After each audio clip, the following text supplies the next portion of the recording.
A neuroprotética é a área que desenvolve próteses cerebrais para recuperar funções perdidas e, no futuro, talvez ampliar as capacidades humanas. O campo vive uma revolução com novos dispositivos, startups e muita inovação. Para entender esse cenário, eu converso agora com Álvaro Machado Dias, que é um dos notáveis aqui do nosso canal. Tudo bem, Álvaro? Seja bem-vindo, boa tarde. Tudo bom? Vamos começar falando, então, sobre uma visão geral do que é a neuroprotética, para quem nunca ouviu falar nesse termo. Perfeito. É o seguinte, o nosso cérebro ele é parte do sistema nervoso e o sistema nervoso ele tem muitas vias de acesso para a gente ou modificar o comportamento ou fazer leituras do comportamento neurológico, no caso, que é o comportamento que vai dar origem ao comportamento motor, a todas as nossas ações. O campo da neuroprotética, ele começa no sistema nervoso periférico, com implantes cocleares na década de 60. Na década de 1990, começam a surgir os primeiros implantes cerebrais. E esses implantes, eles têm muito mais função proativa do que de leitura. Então eles servem para estimular algumas áreas do cérebro para que comportamentos sejam mais bem executados, comportamentos que eventualmente estão dando muita dificuldade para os pacientes. Então um exemplo clássico é o do comportamento motor. Então você põe uma neuroprótese que faz estimulação em áreas muito específicas, numa área em particular chamada gânglios da base, para gerar estabilização do movimento em quem tem perda dos corpos neuronais dopaminérgicos, que é um marcador importante da doença de Parkinson.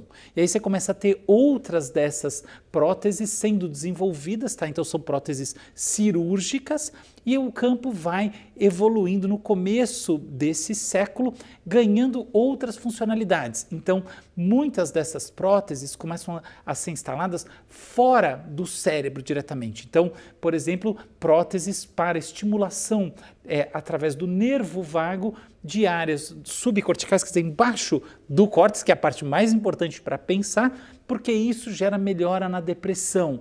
E assim vai. Aí próteses de braço com leituras avançadas com inteligência artificial, que também, em última análise, estão conectando esse sistema, portanto, o código, né, do sistema nervoso com a nossa capacidade de movimento, e esse campo vai ganhando forma e dá um salto muito importante no final da década passada, com o lançamento de várias iniciativas, entre elas a da Neuralink, do Elon Musk, que se propõe a fazer coisas muito mais ambiciosas, já na linha de uma interface sintética entre a máquina e o cérebro humano, aí sim, para efetivamente conseguir fazer essa mediação do pensamento com a ação.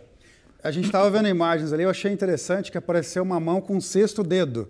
Acho que ninguém precisa de mais um dedo na mão, né? Já tem 5 aqui, mas para quem perdeu um dedo, por exemplo, pode ser interessante.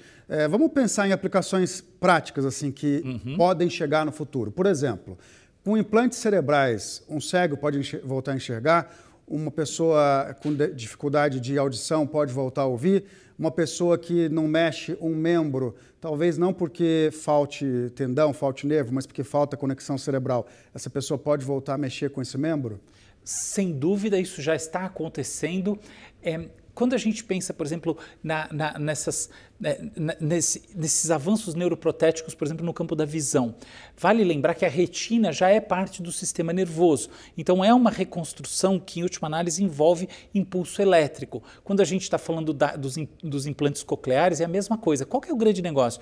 O que a cóclea vai fazer é a transdução do impulso, que é mecânico, que é a pressão do ar, em impulso elétrico novamente. Então você tem aí, de fato, algo que está envolvendo a linguagem do sistema nervoso. E olha que interessante, Marcelo, a gente vê hoje em dia um uso da inteligência artificial, inclusive da inteligência artificial generativa, aquela que está dando o que falar, para melhorar a capacidade das próteses, desse tipo, próteses biônicas, por assim dizer. Então, por exemplo, na Universidade de Lausanne, na Suíça, há um estudo muito interessante que deu um artigo, deu demonstrações públicas de grande destreza numa prótese de mão que faz essa intermediação entre o comportamento protético e toda a estrutura nervosa usando um algoritmo generativo para essa leitura. Isso faz com que o movimento seja muito mais preciso, muito mais rápido. Então a gente tem um avanço importante juntando o sistema nervoso e inteligência artificial. Falando agora de cognição, você acha que vai chegar um tempo em que a gente possa ter algum tipo de implante neural que vai fazer a gente expandir a consciência, a gente expandir a nossa capacidade de pensar e compreender o mundo? Esse é um grande sonho, não é? Isso está na ficção científica há muito tempo e a ideia é que a gente faça a interoperabilidade entre as informações que estão fora, então, portanto, o código da internet, um código digital, e o código de comunicação cerebral. Quando a gente olha para o cérebro assim, e vai buscar esse código, o que a gente vê são sinais chamados potenciais de ação que, em conjunto, eles geram frequências de ondas. Então, é tal como se o cérebro fosse uma espécie de instrumento musical. E as frequências estão associadas a modos cognitivos e assim por diante. Só que quando a gente desce para o nível dos neurônios individuais, o que a gente vê é comunicação química, neuroquímica. E a gente não encontra no domínio da comunicação neuroquímica alguma coisa que possa ser decodificada e, enfim, algoritmizada, tal como o código digital, tal como a gente conhece da computação tradicional.